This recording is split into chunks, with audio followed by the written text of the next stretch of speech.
Chapter 14. When we were summoned to breakfast that morning, the leader was the first one up. He hurried through his morning toilet like an eager schoolboy. After he had finished, he urged everybody to more haste. We finally went to breakfast and found Emil and Jest. The leader went over and sat between them and asked questions throughout the meal. The moment we finished eating, he arose from the table and wanted to rush off again to see the house that had grown in 15 minutes. As he expressed it, he put his hands on Jest's shoulders and said that if he had two like Emil and his mother, what fun he would have going around and growing houses for poor people. Then he said, "But would I not make the landlords in New York look sick? I pay rent to those fellows." Then Emil said, "Suppose they would not let you grow houses for them?" "Well," he said, "I would do it anyway, and after I had grown them and they would not use them, I would pick them up bodily and put them in and chain them." All of us laughed heartily over these things. We had always taken the leader for a quiet, reserved man. He told us afterwards that the things he had seen set him on his feet, so that he could not help asking questions. He also said this had been by far the most interesting expedition of his whole life, although he was familiar with the world's most remote places.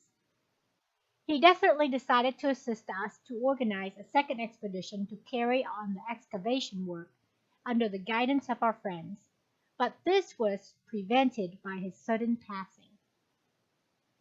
We could scarcely restrain him from going directly to the new house. We finally compromised with him and Jest, and one of the others walked with him to where he could see it. They returned from this trip in about 30 minutes, and he was jubilant. He had seen the little house, and it was real.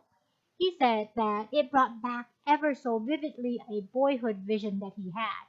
Then he told of seeing himself going around with fairies, building houses for poor people and making them happy.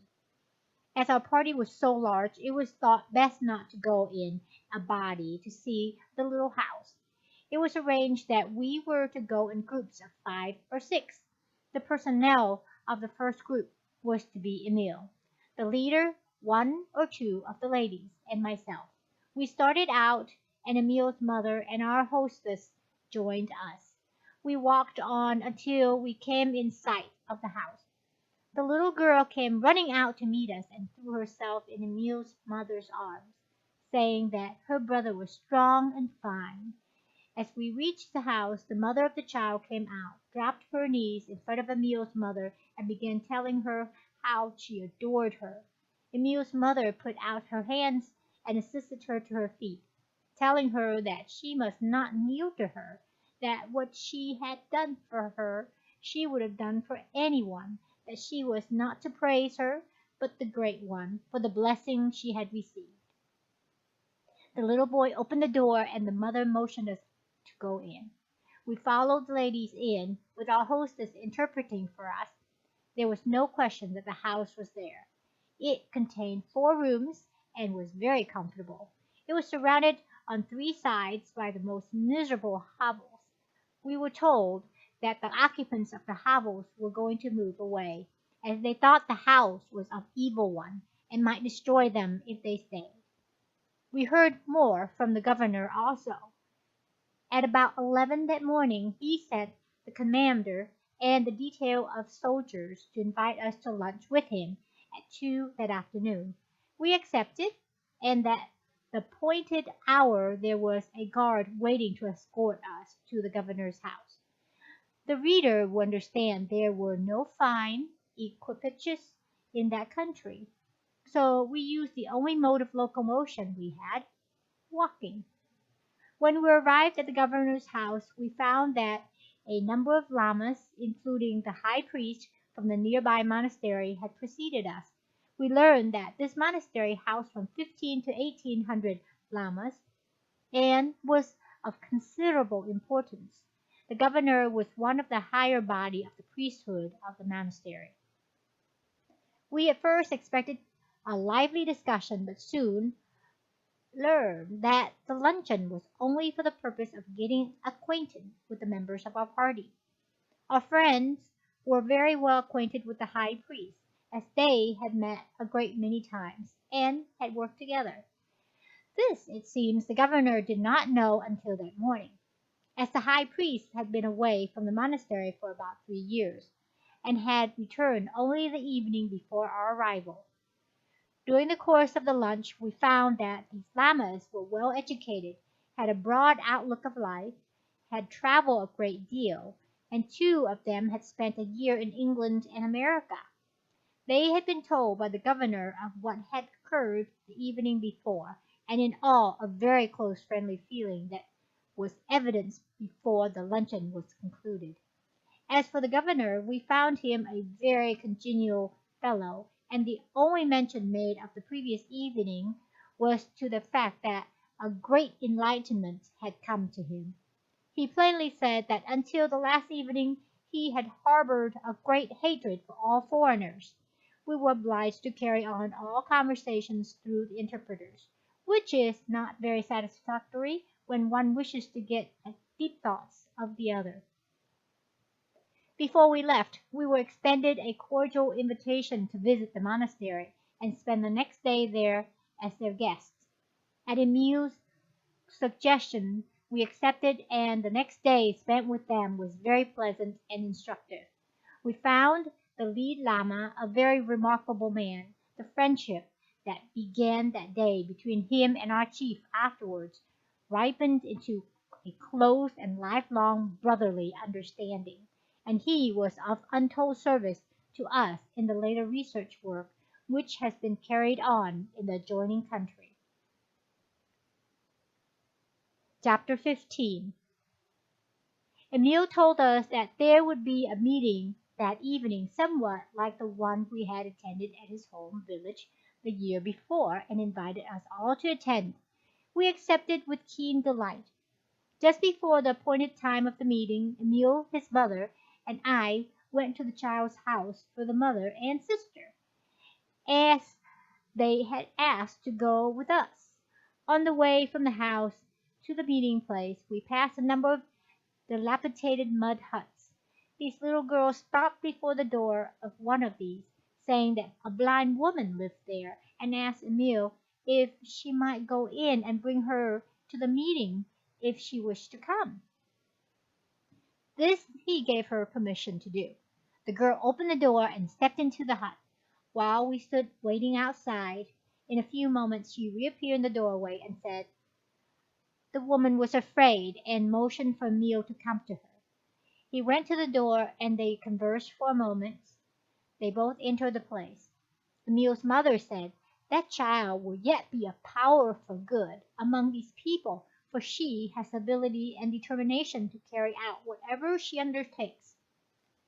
We have decided to let her handle this in her own way, except that we direct and assist her, guided by what we perceive as the thing best suited to give her more confidence in herself.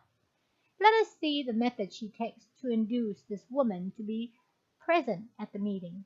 The fear that these dear ones hold toward us is beyond belief. Many are moving away from the vicinity of the little one's house, when you would think they would beseech us to assist them in obtaining homes like this. This is the reason we are obliged to be so careful of their feelings. While we desire to lift them all from their surroundings, as we did those dear ones, they flee from us at the first sign of our approach." I asked how she was able to help the child and her parents as she had. She answered, "That was through the attitude of the child, and through her we could help them all. She is the balance wheel in that the household, and through her we will reach this dear soul and many more here," indicating the huts that were about. "It is these that we love to bring close to our hearts. That little home was not brought forth in vain." Here Emile and the girl appeared, saying that the woman wished the girl to wait for her and they would come. in a short time. We went on, leaving the girl with the blind woman.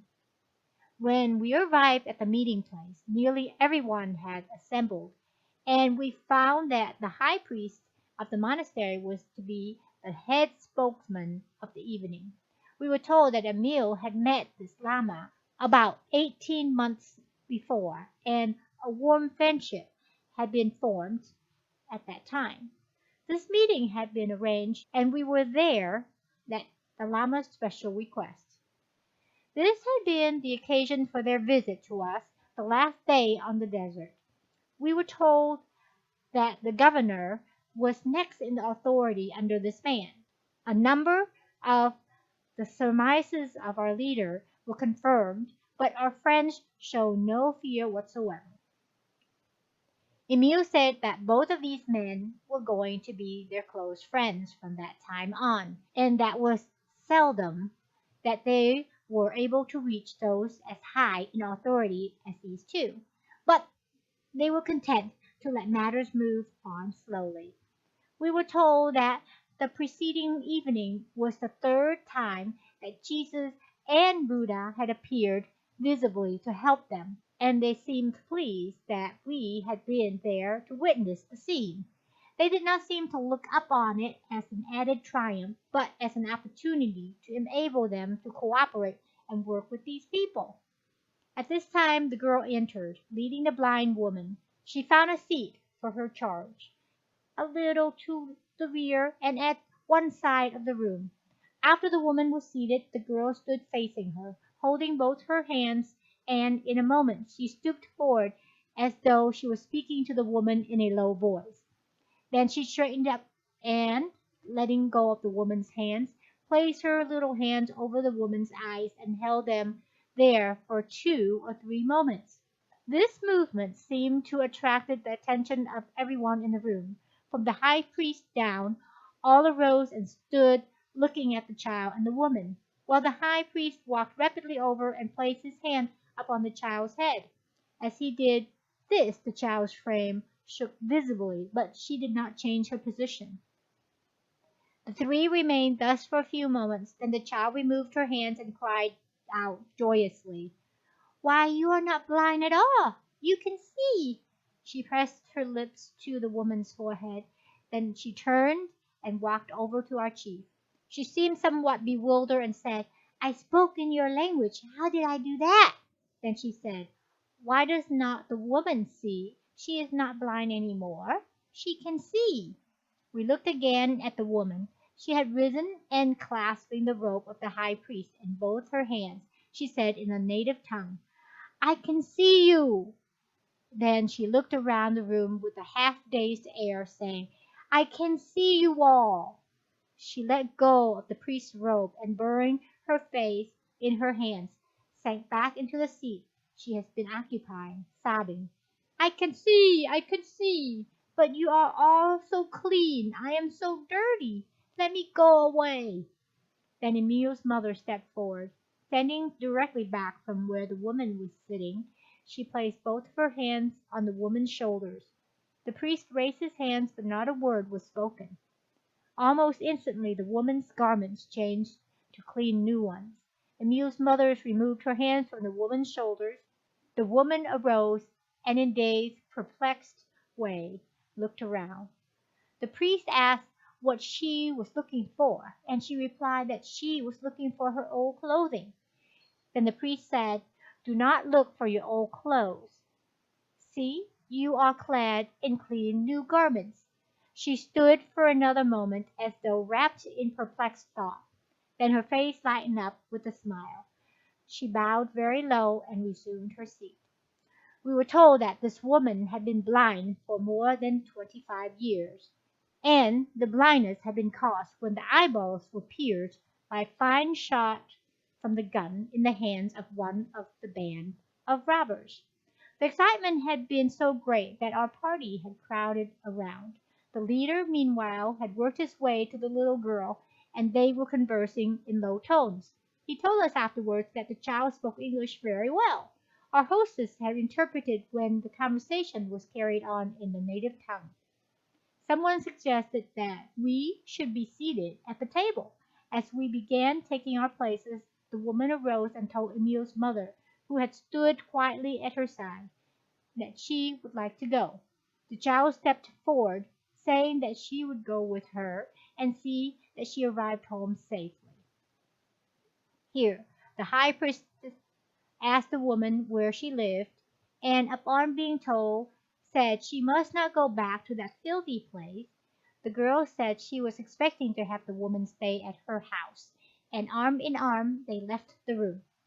When we were all seated, the dishes were placed on the table as though by unseen hands. At this, we saw the priest start and look around in wonderment. But when the edibles began to arrive in the same way, he turned to Emile's mother, who was seated at his right hand, and asked if this was a regular occurrence with them. Saying that he had never been privileged to witness this before, he turned to Emile, who was interpreting for us, as though he would like some explanation.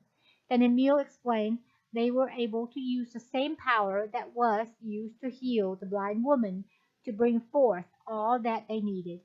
It was quite plain that he was still puzzled, but he said no more until the meal was well under way. He arose and, with just acting as an interpreter, said, I believe I can see more deeply than I imagined human beings could be privileged to see, although my whole life has been spent in the order of the priesthood, in which, as I supposed, I was serving my fellow men. Observe now that I was but serving self more than I was serving my brother. How this brotherhood has been extended tonight, and my vision has followed that extension. I am just now allowed to see what a narrow life we are living, that we have lived despising everyone but our own people. This vision allows me to see that you are of the sublime as well as we, and what a celestial joy that vision allows me to behold. Here he paused with his hands half upraised, while a look of surprise and pleasure flooded his countenance. He stood in a position for a moment. Then he said, This is nonsense. I can and will speak in the language you speak. Why can I not do this? I see what your thoughts were when you told me that there was no limit to man's ability to express. I find that I can speak directly to you so that you may understand. He paused for a moment as though to pick up the thread of thought, then spoke without the aid of an interpreter. We were told afterwards that this was the first time he had spoken in English. He continued, How beautiful it is to be able to speak directly to you in your own language. With the broader vision this has given me, I am consumed with wonder as to why men look upon any of their brothers as enemies. It comes so clearly that we all must be of the same family, the same source, the same cause. Would that not determine that there was room for all? If one brother chooses to see differently than we do, why should we say that he must perish? I see we cannot interfere, for if we interfere, we but retard our own development and isolate ourselves. If we do this, our house will fall and crumble about our own heads. Now I see, instead of a limited race, a universal, eternal, limitless, all, all coming from one and returning to the one. I see that your Jesus and our Buddha lived by the same light. Their lives, as well as all others who live in and by the same light, must merge into one. I am beginning to see where it all converges. The crystal clear light is shedding its radiance over me. I believe that man elevates himself to a regal position, but often, when he has gained that position, he can no more see his brother as regal. He wishes to be regal himself, but his brother to be the serf. Why did that child place her hands on the eyes of that dear one whose eyes were closed? I see now that it was because the child saw more deeply than I, who should have had more knowledge. It is what you call a mighty love. It is the same which caused Jesus and Buddha to stand together, at which I wondered, but I wonder no longer. Now I see that it does no harm to include you all, for, as we include you, we have the good that you have, and that can but benefit us. I can see that the power which will always protect you will protect me. The armor that protects me will in the same way protect you. If it protects you and me, it must protect all. The dividing line has disappeared. What a celestial truth! I see your thought when you say that the world is God's world and the near and far places are His. If we see the near and far places together, they will be the same to us. We live in a place surrounded by our own world, not seeing the fact that our outside, our little world, the whole wide world that surrounds us, and that world will help us if we will let it in. Then to think that God surrounds one and all. I now see the Holy Brother's thought when he said the doors are to be thrown wide to those who are ready to receive. It is said that man shall not only give ear, but he shall become that which he claims to be, and sinking self, he shall be immersed in the brotherhood of man. It is deeds, not fine words, that endure. I can see that the way of progress is not only barred by the creeds of others, but by those of ourselves. Each is directly claiming the graces of the Most High, each attempting to build up his own by dismantling and tearing down all others. Instead of using energy to tear down, the energy should go to consolidate the whole. The Most High not only made one nation of one life, but of one life all the nations of the earth. The time is now come when we must choose between creeds and the brotherhood of man. Creeds are but the conjurings of man. The faith that moves mountains still slumbers in the seed of the plant. The height and grandeur are still there for man to attain. The law of enlightenment has preceded that of miracle. This law of enlightenment is the higher law of love, and the love is the universal brotherhood. I now see that all that is needed is for each to return to the fountain of his own religion, to remove all false interpretations and cast out all selfishness. In each will be found the pure gold of the alchemist, the wisdom of the Most High. Your God and my God, not many gods of many people, just one God. It is the same God who spoke to Moses from out of the burning bush, the same God of whom Jesus spoke when he said that through prayer you could summon legions to sustain him in his hour of mortal struggle in doing the work the Father had given him to do. The same God to whom Peter prayed when he was released from prison. I now see the mighty power that can be summoned to the aid of those who will cooperate in the brotherhood of the consecrated life. Here he raised a glass and held it for a moment in the palm of his hand. He became very still, and the glass crumbled to dust. Then he continued, "The armies before Jericho knew of this power. When they blew their trumpets and the walls of the city fell, Paul and Silas knew of it when they released themselves from prison." Again he stood for a moment in perfect silence. The building rocked and swayed. Great tongues of lightning flashed. The two were masses of rock became detached from the mountain side about a mile away and came rumbling down into the valley below. The villagers came rushing from the houses in terror, and we could scarcely restrain ourselves from doing the same, so violently did the building rock and sway. Then he lifted his hand, all became quiet, and he continued, "Of what avail are armies or navies, when man knows that God has the power, and that his true sons may use it? You can sweep any army away as a child blows down from the thistle. As for the great battleships, they may be dissolved like this glass." Here he lifted the plate upon which he had deposited the powder that now represented the glass. He breathed upon it lightly, it burst into flames and disappeared entirely.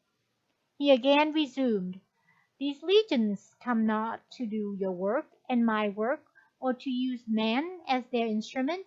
Man may call upon them to encourage, sustain, and comfort him in his work as master of every condition of life. With this power, man may still the waves, control the winds, quench the fire, or direct the multitude. One may use them only as he has mastered them.